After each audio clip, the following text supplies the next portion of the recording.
this will be the lab that we will try to view distribution from dataset and potentially trying to simulate it out. Okay, but instead of using the theoretical distribution, what we're trying to look would be the empirical distribution. Empirical distribution. Okay. Right, start by loading this library, tidyverse, and read XL, because I don't have to use that because my file is also a CSV file. So instead of, what I'm going to do is to use the superstore and then use read CSV, and the file is superstore.csv. Oops. One variable. I think the separator need to be semicolon. Is it or not? I don't remember. Again, let me check. It's quite some time ago that I do this. Right, pipe.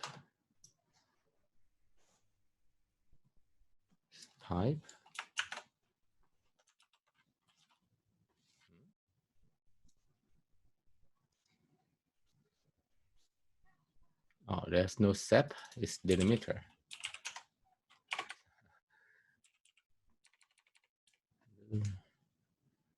Let me, well, when you use multiple language, you kind of become confused with different language. It's actually read delim, because read CSV, you need to use comma. Read delim it is.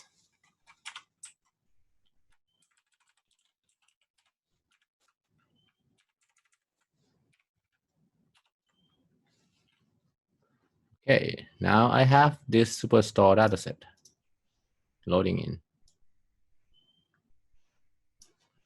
Actually, I might use the read.csv if I remember correctly. Yeah, it's actually, yeah, thank you, everyone. Why are you blind? Oh, I see. Okay, that's the old post.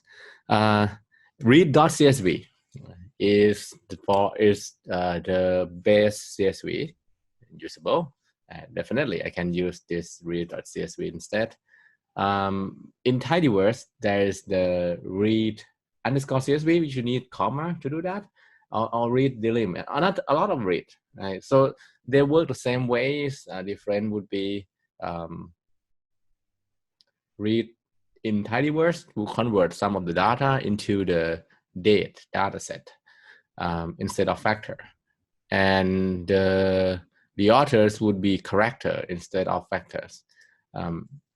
So any would do actually.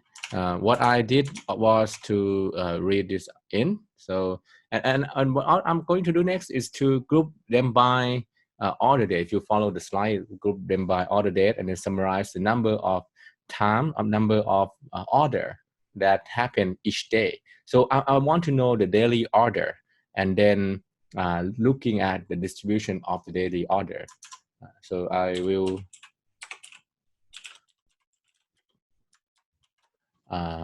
group by order date.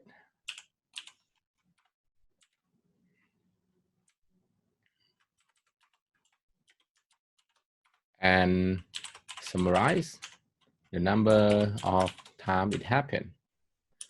And then set it to order by date.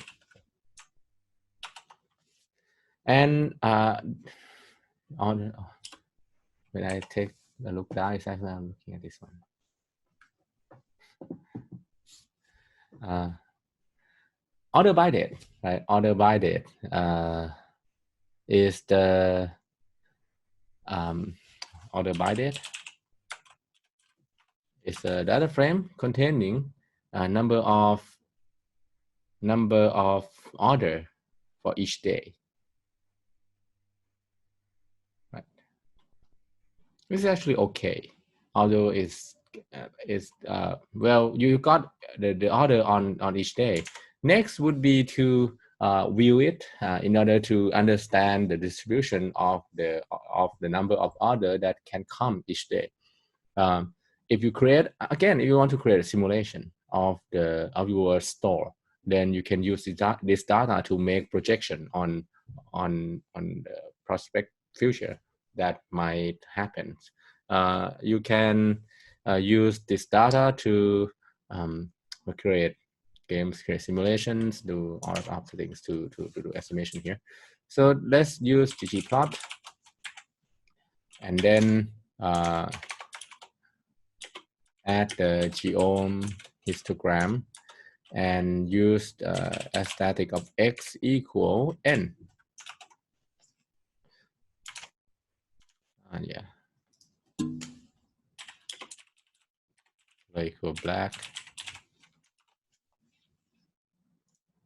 here.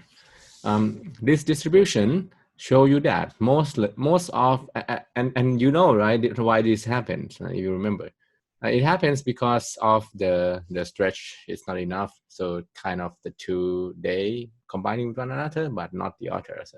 But when you take a look at the general trend, you see that it looks like most of the case cluster toward low value, and it kind of having a long tail here. This is the number of order per day, right? So this means that it should, what types of distribution we should use here? Number of order per day, number of occurrence each day, right? Number of occurrence that can happen each day. So what should be the distribution? Type in the chat if you I know you guys this generation, right? Well, you can just type in the chat what type to type the answer. What types of distribution we should use theoretically to explain the process? Come on.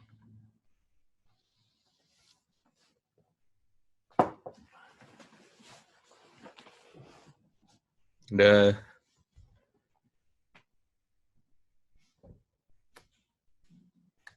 start with no. Yes, right. Poisson. Right. The Poisson distribution. Actually, exponential is not far off. But for exponential distribution to work, you kind of measuring the times between events, or you trying to simply speaking, x-axis has to be continuous for exponential distribution. But we talk about the number of instance, the discrete value. So something similar to that, this will be Poisson with the shape parameter that create a cluster here. Now, instead of using theoretical distribution, what I'm going to do is to use empirical cumulative distribution. This can be done very easily by the function ECDF. Let's take a look at the help of that function, ECDF. ECDF is empirical cumulative distribution function. This function can be used to convert from the probability distribution convert from the data into cumulative distribution. What you need to give it is the number x as the number of vector of observation, and then it will convert to the empirical distribution. So here I'm going to create order CDF as order CDF, which will be ECDF of the order by date $n. Order CDF look like this. You get the CDF function. You take a look at here, it will be a function order CDF. What you can do is to plot this order one is to plot this order CDF function. What we have is something like this. That is, it tells you that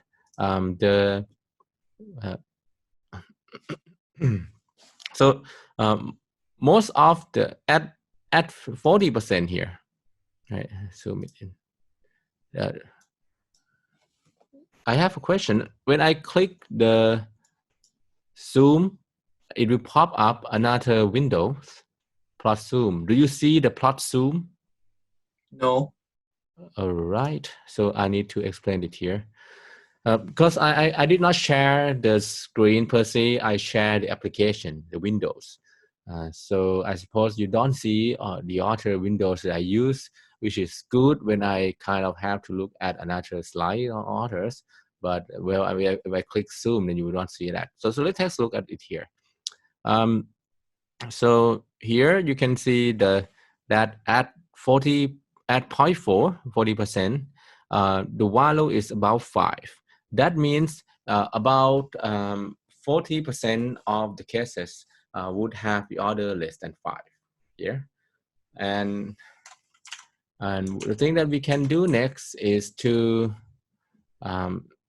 take a look at each quantile. We can inverse the CDF by using quantile function. What does it mean?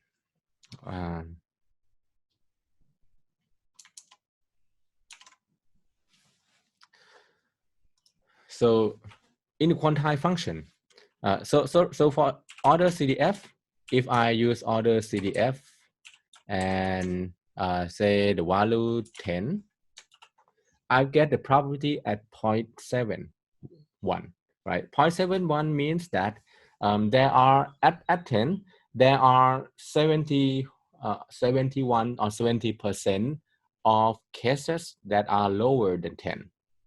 Okay, so these are the cumulative distribution. So what do we do here? If we want to simulate the order size, say you want to create a games that each day you have a number of order you want to create a, like sim store, right? Simulation of the online store games, and there will be order coming in. You want to get the number of order coming to the store by using the real data set. We have the data here, and we want to know what should be the value to be simulated next. What we can do is to use the quantile. Quantile is this function. What is the quantile function? We already used this in lecture on the distribution. What do we use it? How do we use it? So in the order by date $n, if we want to know the first quartile, we type in 0.25, right? We get the first quartile equal 3, at 0.5 equals 7. So it means that if we specify the probability here, we would get the value at that rank, right? So in a way that this is kind of similar to the CDF, because in CDF, you got a sorted data, sorted x-axis, and then you count the number of times, count the number of times it occurred. Right? So using quantile allow you to do similar thing, but instead of putting in just the constant value, you can change it to the random value. So if I change it to, but you need to change it to R uniform. So what happened would be just like if I were to random from this axis just for one value, and then look up that value out from the CDF, then I will get the same results here. So if I use RUnif and 1, then RUnif will return the value between 0 and 1. And this value 0 and 1 will be mapped according to the CDF to the value. So if I use RUnif 1, then I got the value of 0.26. 0.26 about here if it's mapped to with CDF, I will get the value about 4, 3 or 4. I got 3 here. That means if I use this, I can simulate that tomorrow we should have 3 orders. The next day, simulate it again, should have 15, right? And the next day should have about 2, right? So this is the way that you can use forward function, use CDF to get from the value that you have. You want to know maybe the percentile it has, the quantile it has. You can use other CDF to find that. Or you can, if you want to use the inverse of CDF, you can use quantile function and the data that you have, and then you can simulate or create the data out of another data set that have similar distribution to this data set. We can try that. Like we can simulate a random 1000 order, right? And I use this the sim order. Then I'm going to plot the histogram of this sim order. Let's use this simple sim order. You can see that the histogram looks like the actual distribution that we have. So by doing this, I kind of simulate the thing that is similar to the actual data that we have. And you can see that this is quite powerful, that if we can capture the data, we can model distribution of the data, then we can simulate the data. Okay, so we can use, let me change it back to the